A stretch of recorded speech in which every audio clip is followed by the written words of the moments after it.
I remember the day that I did start to lose my vision. This was around Valentine's Day in kindergarten, and the teacher had drawn a heart in pencil and handed it out on red construction paper.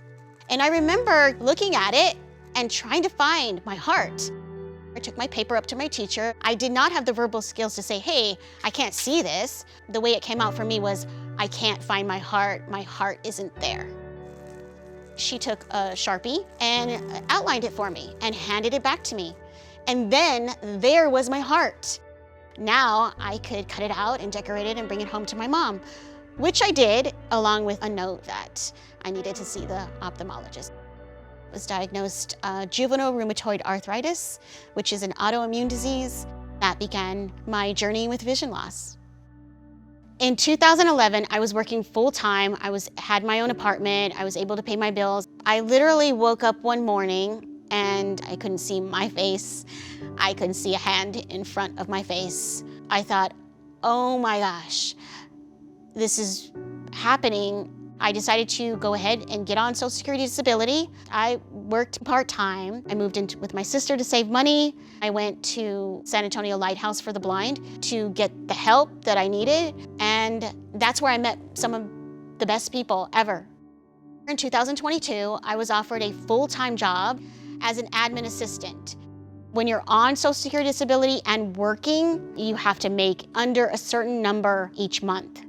I talked to the person that offered me the job. I said, can you pay me a little bit less so that I can keep my Social Security disability?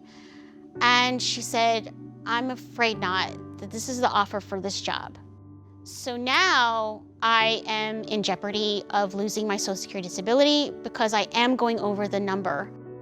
Taking the risk makes me feel scared, stressed, very stressed, not knowing if I'm gonna be able to afford the medication, the treatments, which is the reason I have Social Security disability in the first place. One medication, which was an injection, was $2,000 out of pocket, and I had to do that every 2 weeks. The alternative is not sustainable. I have been saving my Social Security disability checks because it could be $10,000 to $20,000 that I would owe back just because I wanted to work a full-time job. So taking the risk is beneficial to live a better life, like maybe buying a house one day or taking a vacation. If I were able to keep my Social Security disability check, it would be a relief. It would be a huge relief. Can you pay me a little less?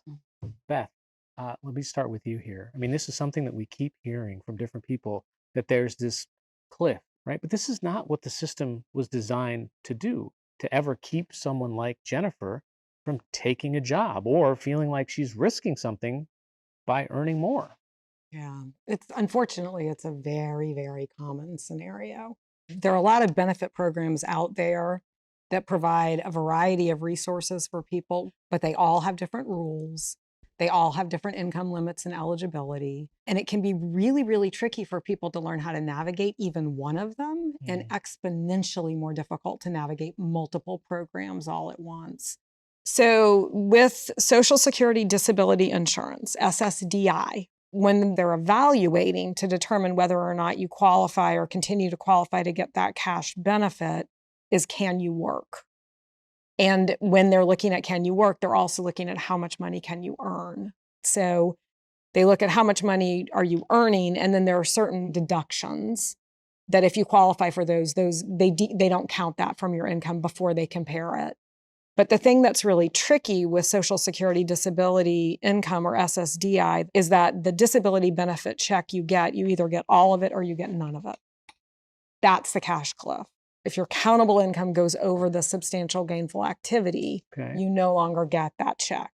It goes to zero. It goes to zero.